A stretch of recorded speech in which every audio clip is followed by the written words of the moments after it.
Aquele que nos amou com esse amor impressionante, Ele está aqui. Desde o início desse culto, desde o momento que você saiu da tua casa para adorá-lo e para reconhecê-lo como Senhor da tua vida, Ele está diante de você. O Espírito Santo está diante de você e Ele quer fazer uma obra maravilhosa e é hoje, amém? Podem sentar. Hoje é dia de escolhermos e é um dia muito propício para isso.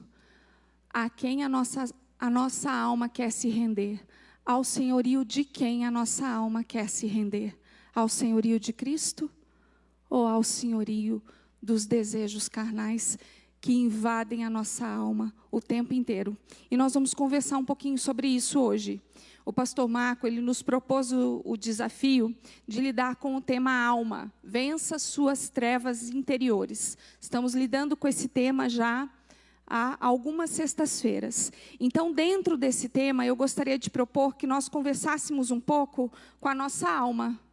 Hoje, a proposta é para que a gente converse um pouco com a nossa alma. Você aceita esse desafio de conversar um pouco com a sua alma? Amém.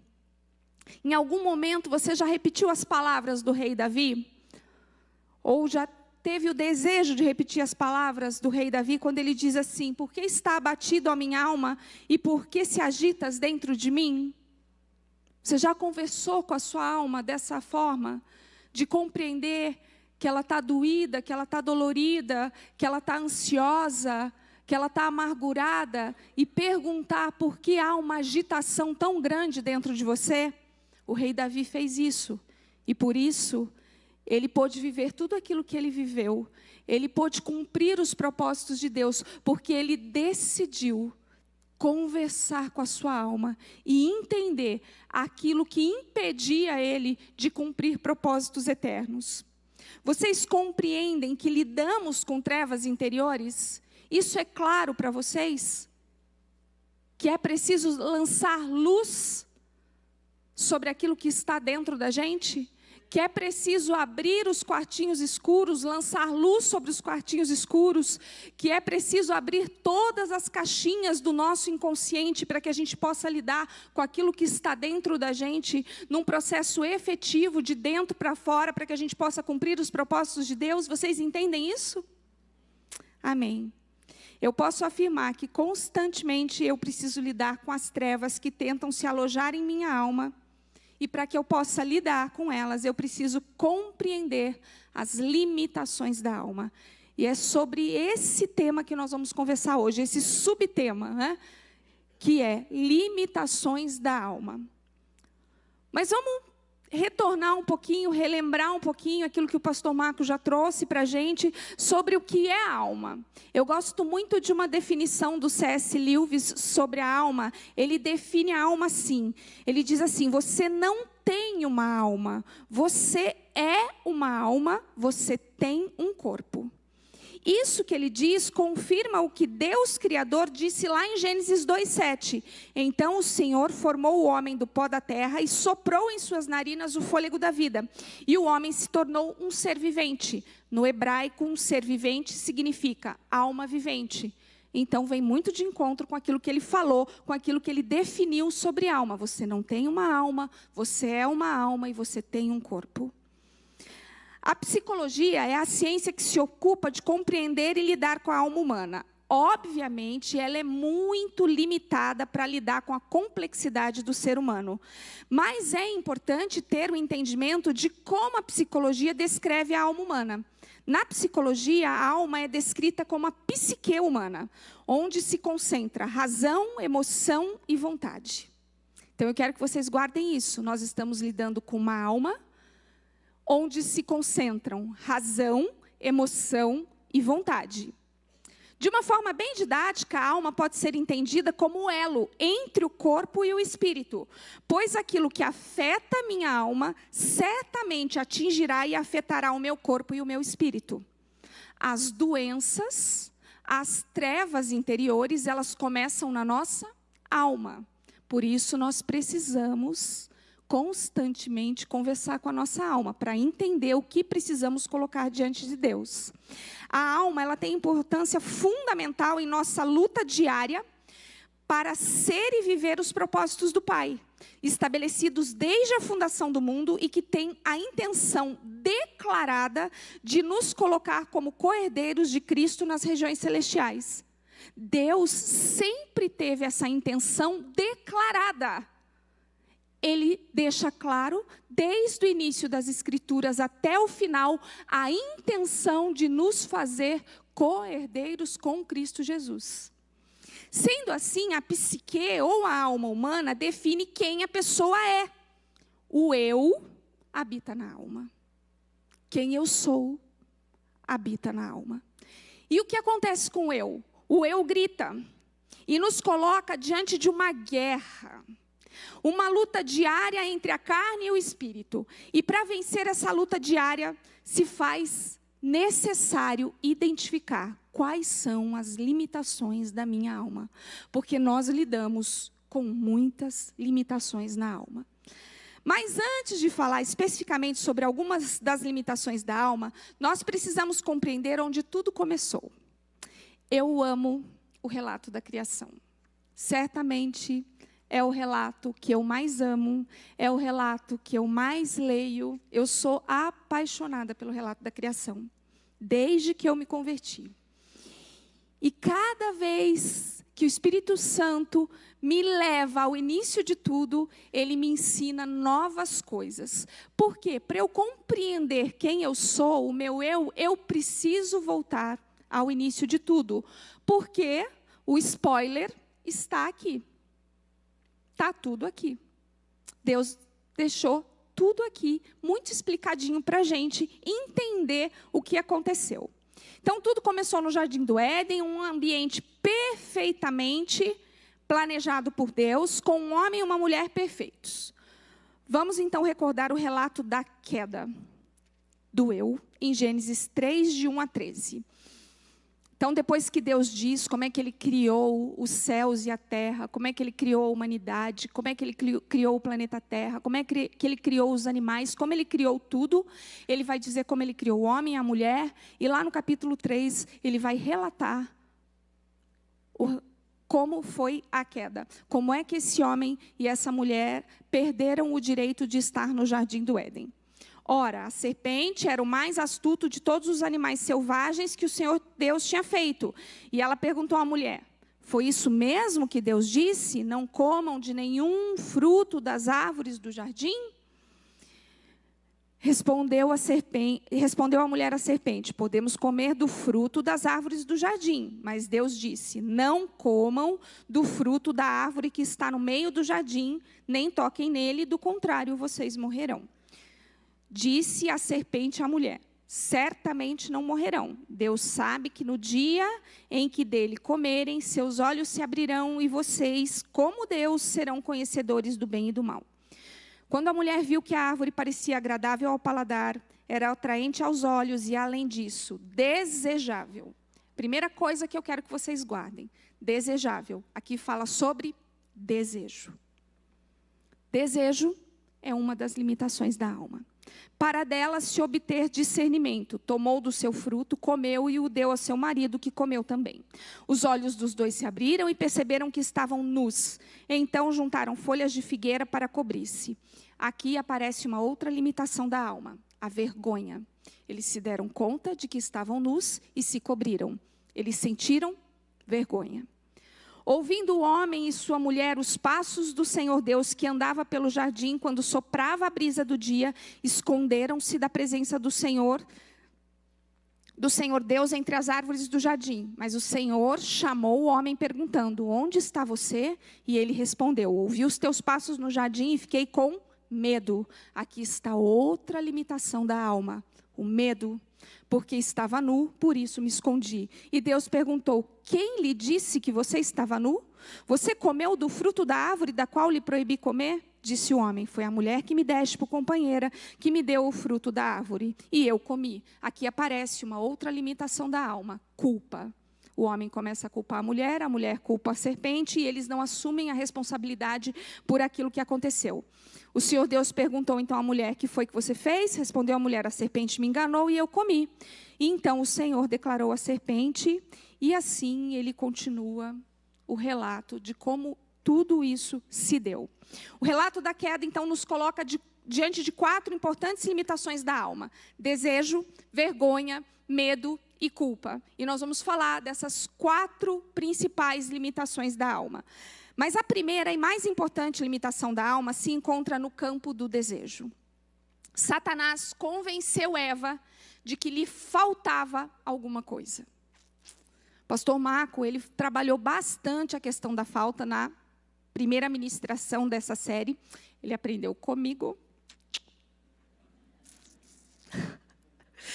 A falta é o sentimento humano que abre a porta para todas as outras limitações.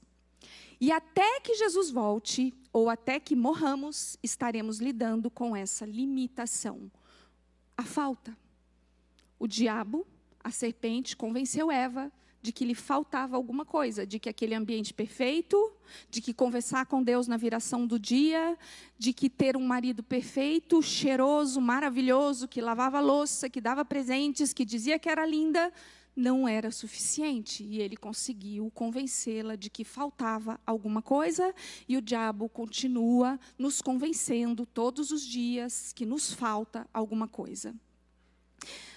Precisamos compreender a forma como Satanás enganou Eva. Qual foi o campo de atuação do inimigo para levar Eva e Adão a se desviarem daquilo que Deus tinha planejado para eles? Porque Eva se convence de que falta alguma coisa, aí ela vai lá convencer quem? Adão. E Adão também, então, ficou convencido de que faltava alguma coisa, né? Porque ele poderia ter dito para ela, ele poderia ter dito: não, Eva, está tudo bem aqui, não está faltando nada, não. Está tudo perfeito.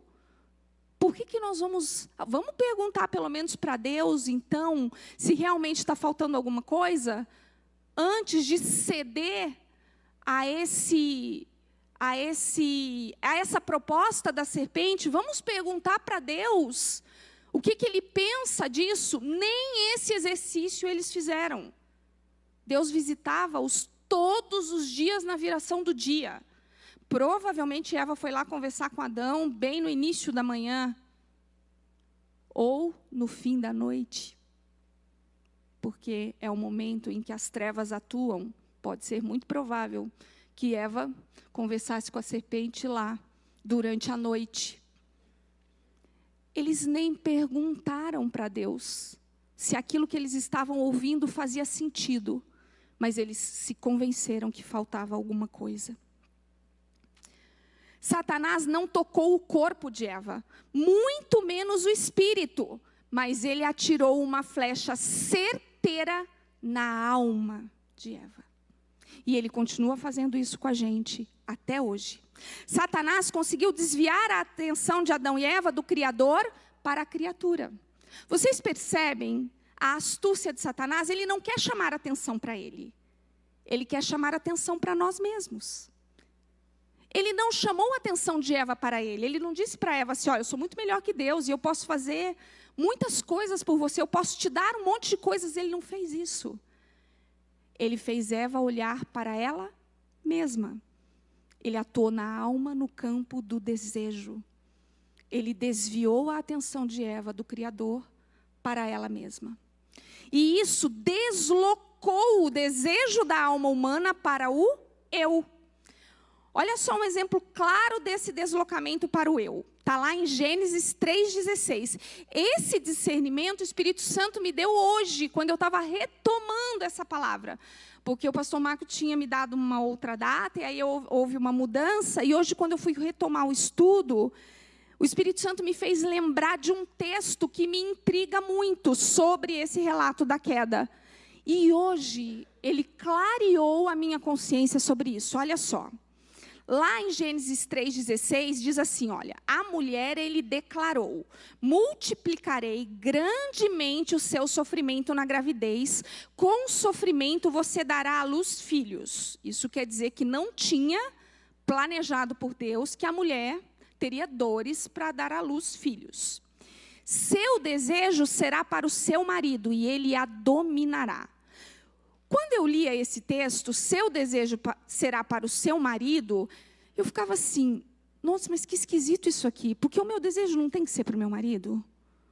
Quando eu me caso, o meu desejo precisa ser para o meu marido. Eu preciso me submeter àquilo que Deus tem. E eu falava, se Deus diz que eu preciso me submeter ao que Ele tem, que eu preciso me submeter ao meu marido, caminhar junto com Ele, que como que Ele coloca isso aqui como se isso tivesse sido uma consequência do pecado, como se isso fosse ruim? Hoje o Espírito Santo esclareceu isso na minha mente. O foco do nosso desejo não é o nosso marido, não é o nosso filho, não é o nosso pai. O foco do nosso desejo é o Criador. Ele inverte o foco do nosso desejo. E aí o que aconteceu com a mulher? O desejo dela passa a ser para o marido? Ela é aprisionada nessa relação muitas vezes. Tudo que a mulher quer, numa determinada idade, mesmo hoje, com toda a ideologia, feminismo e tudo, chega um momento que, com raras exceções, a mulher quer casar. Quando você lida no Ministério Jovem, tudo que a mulher quer é casar. E ela busca, com toda a tua alma, esse homem que Deus tem para ela. Ela inverteu o desejo. Ela deveria primeiro adorar e desejar estar casada com Jesus, sendo essa noiva. Estou falando aqui de forma simbólica. Mas o nosso desejo original era para o Criador, não era para o marido. Satanás inverteu essa ordem. E aí, tudo se desestabilizou na alma feminina. E um monte de coisa se desestabilizou na alma masculina. Porque o homem passa a trabalhar muito e o resultado do seu trabalho vai vir do suor, ele vai ter que ralar muito. Então, esse homem de hoje, a alma do homem moderno é voltada para o trabalho. Não é essa grande briga? A mulher quer casar, o homem quer trabalhar.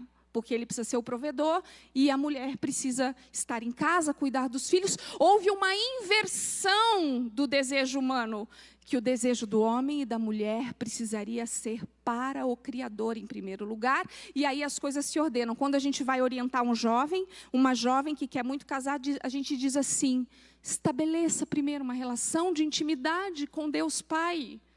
Se preocupe primeiro com a tua relação com Deus Pai. E ela não consegue fazer isso. E a alma dela grita dentro dela. E ela diz assim, não, mas tudo bem, eu vou servir a Deus. Mas depois que Ele me der um marido. E a ordem deveria ser, Senhor, eu te adoro, mesmo que eu não tenha um marido. Senhor, eu te adoro, mesmo que eu não tenha um trabalho. Senhor, o meu desejo é para Ti. Porque o Senhor disse que nada me faltaria. Mas a nossa alma continua daí brigando. Porque esse desejo foi invertido. As demandas da nossa alma exigem uma verdadeira estratégia de guerra para a nossa sobrevivência. O desejo, a vergonha, o medo e a culpa são sentimentos primários que desencadeiam uma série de limitações para a alma. Limitações que podem ser entendidos como mecanismos de defesa. Quando você está diante de uma limitação da tua alma, por exemplo, a ansiedade, o mal desse século é a ansiedade, que gera depressão, que gera pânico, um monte de coisa. Você precisa perguntar para o Espírito Santo, qual é o sentimento primário que danificou a minha alma? Foi o medo, foi a culpa, foi a vergonha, que é resultado de um monte de coisas que acontecem com a gente, abuso, rejeição, uma série de coisas. Mas nós precisamos identificar com a ajuda do Espírito Santo qual é o sentimento primário que deu origem a todas as outras limitações. Quando nós estamos diante de um paciente num processo terapêutico, a terapia, o manejo terapêutico é para ajudá-lo a identificar a raiz do problema. Se ele chegar na raiz do problema, ele vem resolvendo tudo que está acima disso. Tudo que está acima disso. Então, nós precisamos perguntar. Perguntar para o Espírito Santo, conversar com a nossa alma. Que sentimento primário foi plantado e danificou a minha alma? E esses sentimentos primários que desencadeiam essa série de limitações que podem ser entendidas como mecanismos de defesa. O desejo, por exemplo, ele escraviza a carne e torna inoperante o espírito. Compreende? Tudo começa pelo desejo. E aí ele escraviza a minha carne e o espírito fica impossibilitado de agir, ou ele fica limitado. Passamos a viver não mais aquilo que cremos, mas passamos a viver por aquilo que sentimos. A vergonha nos impede de nos aproximarmos do Pai, que foi o que aconteceu com Adão. Ele se escondeu por vergonha, nos impede de falar, trava e cauteriza a nossa consciência. Somos invadidos por pensamentos contrários àquilo que Deus é como Pai. Pensamos que Deus não vai nos perdoar, que não somos capazes de perdoar, que não seremos aceitos de volta. Então, essa vergonha começa a tomar conta da minha alma e eu falo, Deus não vai me ouvir, Deus não tem nada para mim, Deus, eu não vou conseguir perdoar, eu não serei capaz de perdoar, o Senhor não será capaz de me perdoar, e a minha alma fica gritando, e ela vai ficando cada vez mais limitada e paralisada. E então, o medo toma conta e nos paralisa, gera angústia, ansiedade, autossuficiência, fuga, esquiva, orgulho, vaidade, insegurança, pânico e desamparo. Todas essas outras limitações da alma, você vê, são decorrentes do medo. Então, de repente, você olha para a tua alma e você se percebe muito inseguro. E aí você fala, Senhor, me ajuda a trabalhar a insegurança. Você precisa perguntar, por que eu sou tão inseguro? Como essa insegurança foi plantada no meu coração? Qual é a raiz dessa insegurança? E você vai chegar lá, no problema que originou isso. E aí é isso que você coloca diante de Jesus, para que Ele possa ressignificar a sua alma. E a culpa assume o posto em nossa alma. Ela assume o lugar na nossa alma. A culpa se apossa da nossa alma. E ela gera uma perspectiva incorreta de quem eu sou e de quem Deus é. Passo a desenvolver outros mecanismos de defesa para me esconder do Pai, quando deveríamos nos defender das armadilhas do diabo. E aí eu passo a me defender do Pai, em vez de me defender das armadilhas do diabo. Passamos a inverter tudo na nossa alma, nos aproximamos da serpente, nos aproximamos do perigo e nos afastamos do Pai. A culpa pode gerar irresponsabilidade diante da vida. Então, aí você fala, você está lidando lá com o teu filho, e você fala, meu Deus, meu filho é irresponsável, meu marido é irresponsável, meu pai é irresponsável, eu lido com gente irresponsável, e o que pode estar por trás disso é uma culpa não resolvida, que coloca ele diante da vida com irresponsabilidade, com frustração, com senso de justiça próprio, com autossuficiência, com espírito crítico, com uma baixa autoestima, com isolamento, apatia, desânimo, depressão, perfeccionismo e autoafirmação. Então, todos esses mecanismos de defesa podem decorrer de uma única estrutura de defesa que foi plantada na sua alma. Mas e aí? O que eu faço diante de todas essas limitações da alma? O que é que eu faço? Eu só identifico? Será que pode acontecer por algumas vezes da minha alma ficar abatida? Mesmo que eu comece então a lidar com a minha alma, com as questões que me impedem de avançar, com a insegurança, com o medo, será que eu posso ficar com a alma abatida? Posso. Lá em 2 Coríntios 4, diz assim, olha, o apóstolo Paulo, ele está falando lá dos tesouros em vaso de barro. E ele diz assim, olha, portanto, visto que temos esse ministério pela misericórdia que nos foi dada, não desanimamos. Se ele está dizendo, não desanimamos, e ele se inclui, ele poderia estar no momento de uma alma abatida, não é? Mas ele lidou com essa alma abatida. Antes, renunciamos aos procedimentos secretos e vergonhosos. Precisamos lidar com aquilo que está oculto e traz vergonha. Porque se eu não lidar com aquilo que está oculto e traz vergonha, eu não posso destruir essa limitação na minha alma. Não usamos de engano, nem torcemos a palavra de Deus. Ao contrário, mediante a clara exposição da verdade é lançar luz. A verdade lança luz na alma, luz na vergonha, luz no medo, luz na culpa. Recomendamos a consciência de todos diante de Deus. A tua consciência precisa estar diante de Deus, para que Ele possa lançar luz. Mas se o nosso evangelho está encoberto, para os que estão perecendo, é que está encoberto. Se eu deixo tudo encoberto, eu não terei uma alma curada e não poderei, através de uma alma curada, levar outros para terem a sua alma curada e poderem viver os propósitos de Deus.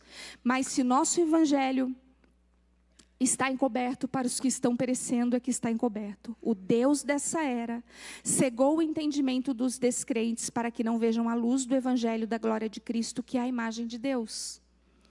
Mas não pregamos a nós mesmos, mas a Jesus Cristo, Senhor, e a nós como escravos de vocês por causa de Jesus. Pois Deus disse, das trevas resplandeça a luz. Ele está dizendo assim, eu posso lançar luz sobre as suas trevas interiores. Ele mesmo brilhou em nossos corações para a iluminação do conhecimento da glória de Deus na face de Cristo.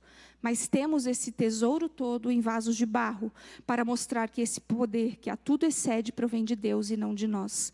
O que nós precisamos entender é que lutamos com o nosso eu também na nossa alma. E não vai dar certo.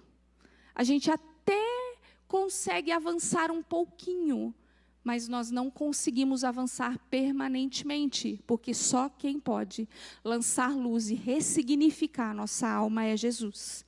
De todos os lados somos pressionados, mas não desanimados. Ficamos perplexos, mas não desesperados. Somos perseguidos, mas não abandonados. Abatidos, mas não destruídos.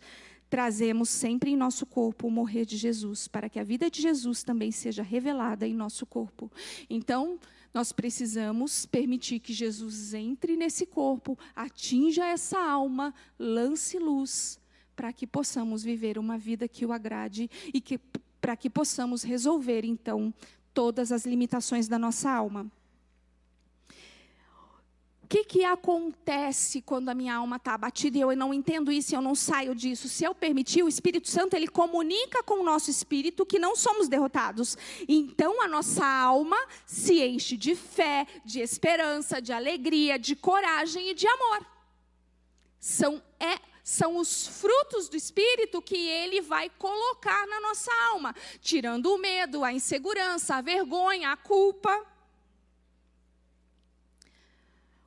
O pecado original, ele alterou o nosso destino. Deus tinha um propósito e ele foi alterado pelo pecado original. Como o nosso destino deve ser entendido à luz da palavra? Destino, quando você caminha pela palavra, você entende destino como o direito adquirido de ser. Há um direito adquirido de se tornar filho de Deus. Nós temos esse direito completamente garantido. Isso pode ser conquistado? Já foi. Já foi conquistado por Jesus na cruz. Eu só preciso aceitar o seu sacrifício e compreender que nesse sacrifício a alma de Jesus foi esmagada, moída, humilhada e esvaziada até a última gota de sangue. O diabo não tocou no espírito de Jesus. Jesus foi esmagado na alma. A alma dele foi completamente esmagada. Ele veio para um povo que não o recebeu, ele foi humilhado, os irmãos não acreditavam em nada do que ele fazia. A vida dele foi uma vida de humilhação, de uma alma que foi completamente moída. O corpo dele sofreu as consequências disso e ele foi esmagado até derramar a última gota de sangue, para que pudéssemos renascer em espírito, para viver esse destino que foi planejado por Deus desde a fundação do mundo. Mas como é que eu vivo esse destino planejado para mim? Para eu viver esse destino, eu preciso aplicar na minha alma virtude. O que é virtude? É a capacidade de fazer o que deve ser feito. E isto pode ser aprendido? Eu posso aprender a fazer o que deve ser feito? Sim, através de uma alma que permite a atuação do Espírito Santo controlando nossa razão, emoção e vontade. Se eu permitir que o Espírito Santo faça isso, ele vai me colocar diante de tudo aquilo que Deus tem planejado para a minha vida e para a sua vida desde a fundação do mundo. O dia de hoje, ele é muito propício para falar sobre as limitações da alma, porque ele traz a memória na nossa alma que tudo pode ser vencido na cruz.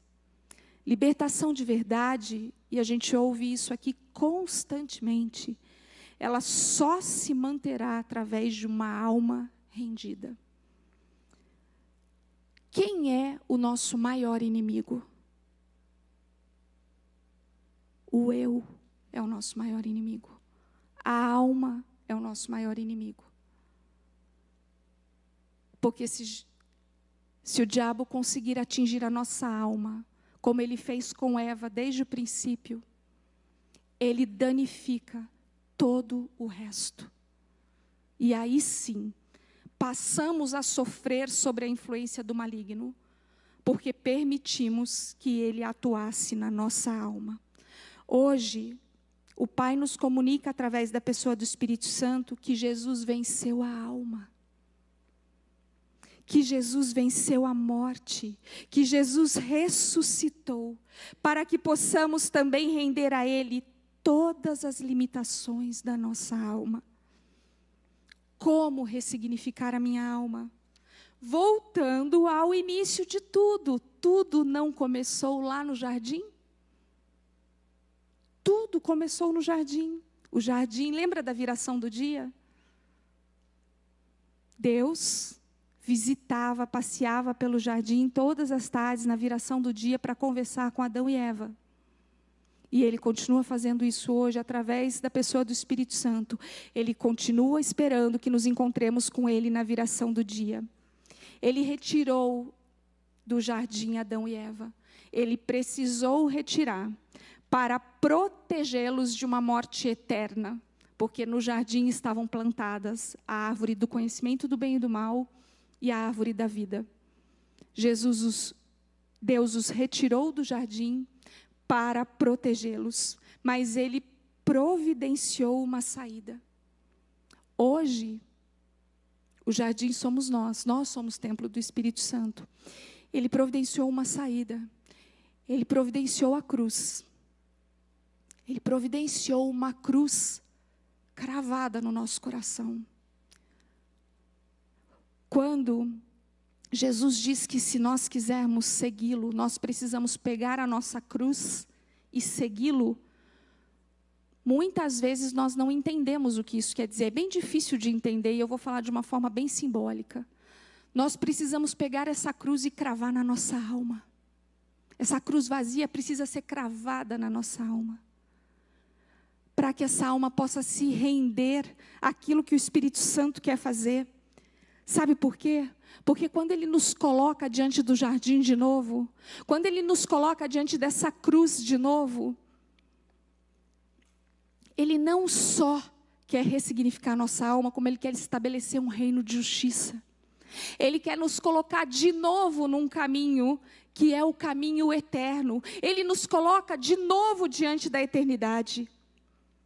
Nós precisamos dizer ao Espírito Santo assim: Espírito Santo, se aproprie da minha alma.